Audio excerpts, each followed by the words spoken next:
Hello and welcome to Scholar Fedu. This is our UTME prep series where we provide relatively detailed solutions and explanations to the UTME questions. And in this recording, we are looking at the UTME questions for physics for the year 2019. This is the first part of the recording. We are going to look at the first 20 questions out of the 40 questions for this year. Okay, so mind you that these questions are structured questions. Before we continue, don't forget to subscribe to our YouTube channel, like and share our content, and you can also visit our website at scholar.com to practice the UTME exam and modular quizzes for free. So the first question we have here is on sound wave. The velocity of sound in air is not affected by which of the following factors during propagation? That is echo. Echo itself is a reflected sound, so it cannot be a factor that would affect the velocity of sound. Next, on optics, a black body is seen as black because first is that the color of a body is the color of the light that is reflects. Now, for a body to appear as black, or to be seen as black, is not because the body is black. It is because that body has absorbed all the colors of the spectrum of white light. That is the red, the orange, yellow, green, blue, indigo, and violet. These are the colors that make up white light. So a body that has absorbed all of this color, would have no color reflected, like no color from that spectrum reflected, and so it will occur, or it will be seen as black. Next, on pressure, a given barometric altimeter reads 0 pascal on land. So atmospheric pressure decreases downward. It decreases downward. So on land it will be 0. Next, on heat and temperature, radiant heat can be measured with a thermopile is used to measure radiant heat. It is a set of thermocouples that convert thermal energies to electrical energies. Next, on waves, standing waves are as a result of they are produced as a result of the interference of wave. They are generated by the interference of two waves that are traveling in opposite direction. And these two waves are of equal amplitude and frequency. So you have two waves that are traveling in opposite direction, and these two waves are of equal amplitude and frequency. If those two waves interfere, then standing waves will be generated. So it is generated as a result of the interference of waves. Next, on gas laws, a mass of gas at 7 degrees Celsius and 700 millimeter mercury has a volume of 1.2 meter cube. Determine its volume at 27 degrees Celsius and pressure at 750 millimeter mercury. So this is a question on gas laws, and since this is a question that has to do with that involves pressure, volume, and temperature, we are going to be using the general gas equation. Now, what we have on this side of the equation are the initial values. Your P1 is the initial value of the pressure, V1 of the volume, T1 of the temperature. Now, from the question here, the initial temperature was 17 degrees Celsius. T1 is 17 degrees Celsius, but we need to convert it to Kelvin. Remember that when you're using the gas laws, you convert whatever you're given. The temperature should be in Kelvin. So to do that, we are going to add 273 to the temperature in Celsius, so we have 290. So this is the value that we are going to be using for the temperature. While the volume was the pressure, the initial pressure was 700 millimeter mercury, and the initial volume was 1.2 meter square. So that's for our P1, V1, and T1. Then on the other side, we have the new values now, of the pressure, which is 750 millimeter mercury. The new value of the temperature, is 27 degrees Celsius. We will convert this to Kelvin by adding 273, so that makes 300 Kelvin. So you are now to find this V2 here. So if you substitute what we have here, all of this, into the equation, so we have 700 times this divided by 290 equals 750 times V2 over 300. Then when you cross multiply, so how do we cross multiply here is use this here to multiply this, use this to multiply this, then use this to multiply this denominator here. You don't need to move this v2 here, just leave this v2 as it is. So when you cross multiply, you're going to have 700 times 1.2 times 300 divided by, you have 290 times 750, that is 750 from here. So when you multiply all of this and you divide the answer by this, you're going to be getting 1.15. okay, if you approximate this, since this is 5, okay, so you approximate, you round it up as 1 and add it to this, so you have 1.2 approximately. So you have 1.2 meter cube as the answer here. Next, on magnetic field, the point at which the resultant magnetic flux density is 0 is that point is called the neutral point. Next, on its calorimetry, when equal masses of water and oil are supplied with the same amount of heat, the rise in temperature in the oil is found to be twice that in water. That is because the in the specific heat capacity, okay, the specific heat capacity, it varies inversely as temperature. Okay, it varies inversely as temperature.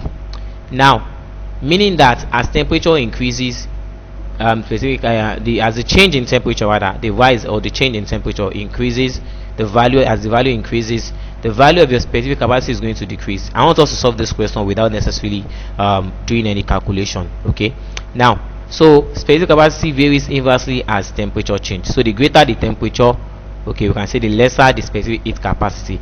Now that means that if the temperature doubles, if the change in temperature doubles, then that of the specific capacity is going to become half. Okay, the opposite of double is to become half. Double means to be like multiply by 2, so half is to divide by 2. So what's happening is that if the rise in temperature of the oil is twice that in water, okay, if it is twice that in water, that would mean that the specific heat capacity of the water is twice that of the oil. Okay, it means that the specific capacity of the water is twice that of the oil. That's what that would mean. Now, how can we do some sort of calculation here? Is, since they said the same quantity, now quantity of heat, the formula is Q, the quantity of heat supplied is equal to the mass of that substance to which it was supplied, its specific capacity times the change in temperature of that substance. Now they said in the question that the same quantity of heat was supplied to what? To the water and the oil, meaning that we can say that QO, the quantity of heat supplied to the oil, is equal to QW, that is supplied to the water. So instead of MC this, okay, this becomes, we are using M naught now, meaning mass of the oil. This is its capacity of the oil, specific capacity of the oil, change in temperature of the oil, and we have for water as well. Now they said the change in temperature of the water, okay, the change in temperature is found to be twice that in water, meaning that the change in temperature of the oil is 2 times that of the water. So if we represent the change in temperature of the water as x, if we represent that as x, that means that the change in temperature of the oil is going to become 2 times that, that is 2 times x, okay, 2x. And they said that equal mass, that the mass of the water and the oil is equal, that is equal mass. That means that this mass is here, your MO and your MW, they are the same thing. So we can cancel them out on both sides of the equation. We can cancel both of them out. So we are now going to be left with specific capacity times the change in temperature of the oil, which is 2x, okay, and that of water, which is x. Now we want to know what is the ratio, okay, the ratio of its capacity of water to that of the oil. So what are you going to do here is, what we have here is 2x, okay, then its capacity of the oil is equal to, okay, is equal to x, then its capacity of the water, its capacity of the water. So to get the ratio of this, that is CW over C this, we are going to divide both sides. We divide both sides by x C naught, okay, x C naught, sorry, x C naught. So this will cancel, the x here will cancel out, this x will cancel the x here, the C naught here will cancel what you have here, and so you are going to have CW of the water over CO of the oil, of the oil, is equal to 2 over 1. So this will be equal to 2 over divided by 1. So that means that the ratio of the heat capacity of water to that of the oil is 2. Okay, that means the heat capacity of the water is 2 times. We have a website at scholar.com where you could practice exams for free, the UTME exam and the post UTME exam. It also features modular quizzes in physics, chemistry and biology. So if you've studied a topic in any of the subjects and you want to test your understanding of the topic, you can head on to our website at scholar.com and take modular quizzes for free. Also, if you sign up on the website, it has a personalized dashboard where you could use to check your progress in learning. We also have interactive sessions on the website and on our social media platform. Freebies are also available to top performance on the website.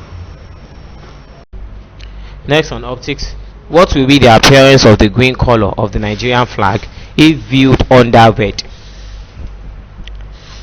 So green color in red light is going to be black. Okay, it will appear as black.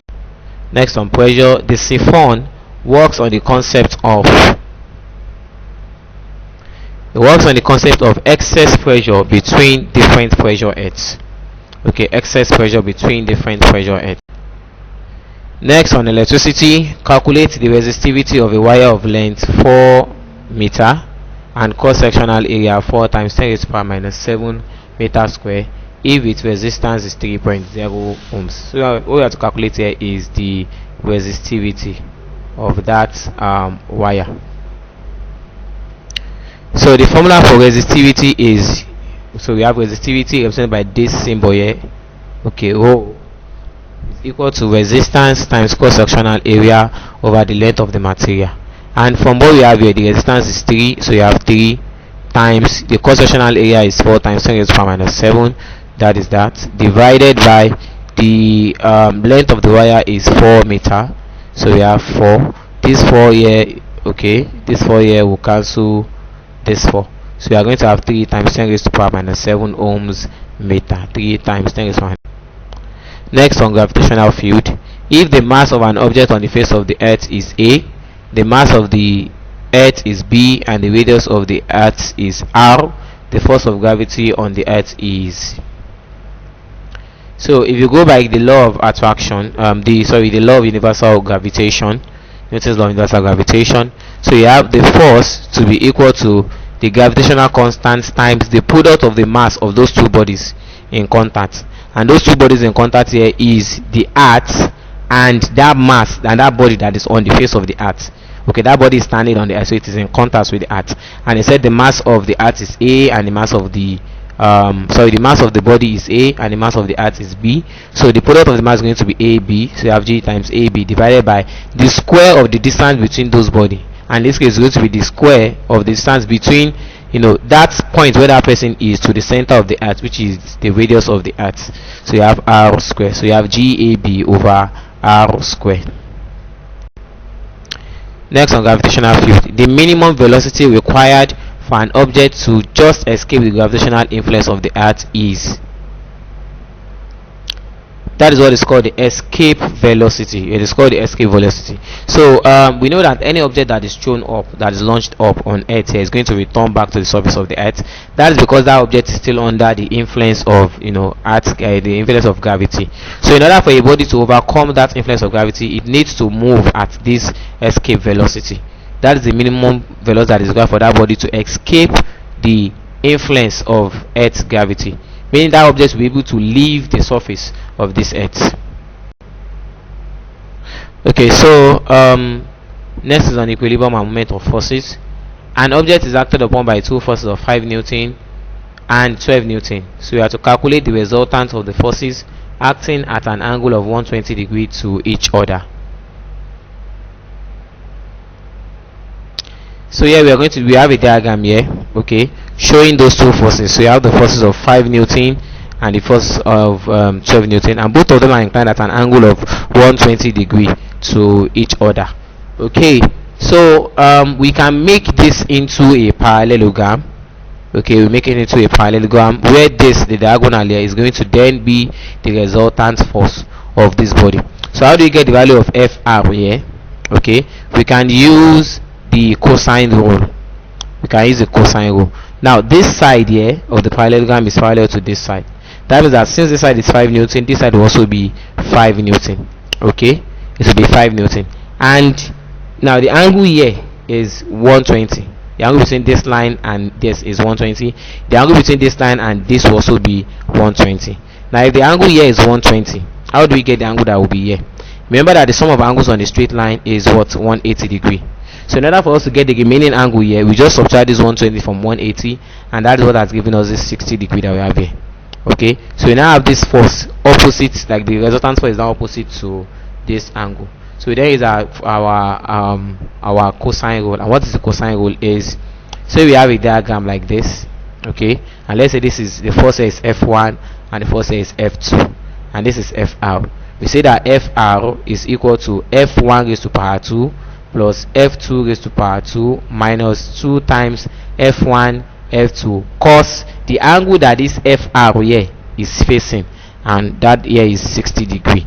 So substitute for your F1 and F2, so you have 5 squared plus 12 squared minus 2 times 5 times 12, okay, cos 60. So this is 25 plus 144, that will give us 169, minus this will be 2 times 5 is 10 times 12, you have 120.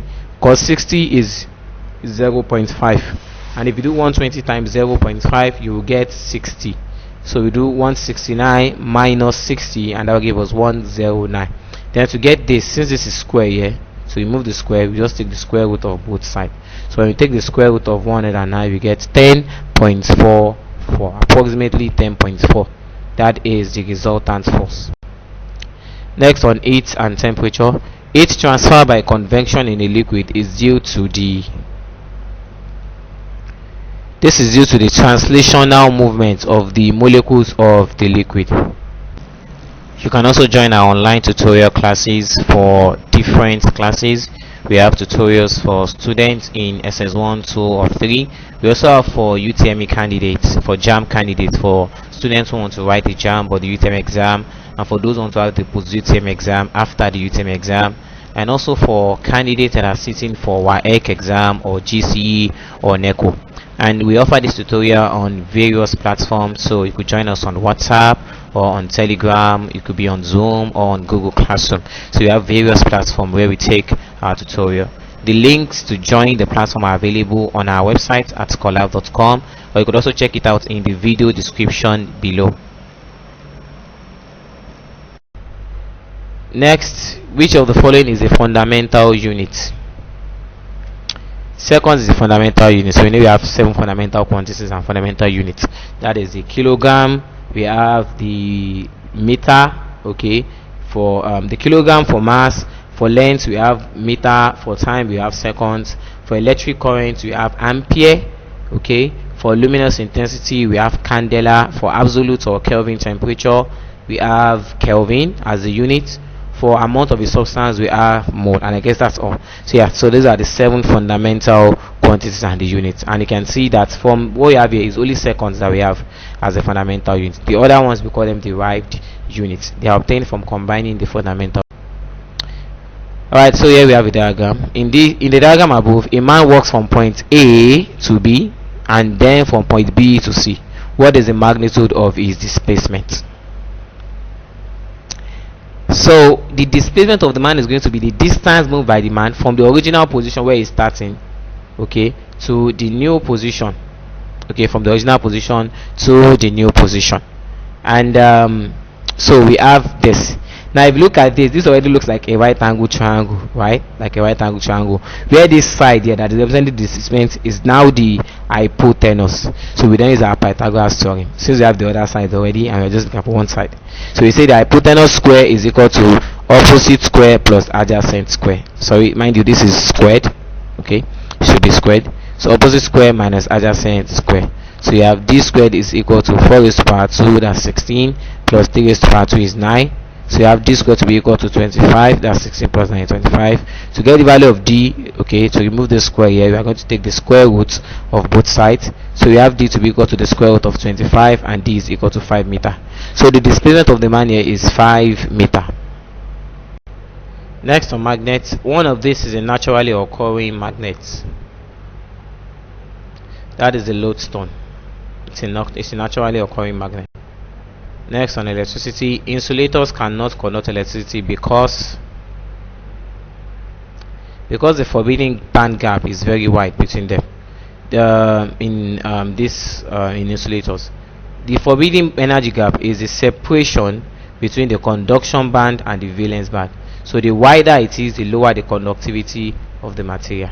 So for the insulator, it is wide, okay, which is why they cannot conduct. Alright, the last question here. At resonance frequency in an LRC circuit, the electric current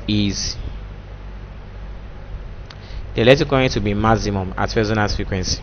There are other things as well, okay, like the capacitive reactance is going to be equal to the inductive reactance. The resistance will be equal to the impedance. Okay, so basically for what we have here, the electric current value at resonance, okay, in an RLC circuit or LRC or RCL, it will be maximum. Okay, don't forget to check out our playlist. We have different playlists. We have for full solutions to UTME or JAMB questions and in physics, chemistry, and biology. We also have for modular quizzes as well. Okay, we'll also have a playlist for post UTME or post JAMB exam, and also for crash courses in physics, chemistry, and biology. So don't forget to check out our playlist for the available videos. So that's it for this recording. Thank you very much for watching. Please don't forget to subscribe to our YouTube channel at ScholarFedu. Okay, like and share our content, and visit our website at scholar.com to practice UTME exam and modular quizzes for free. Thank you.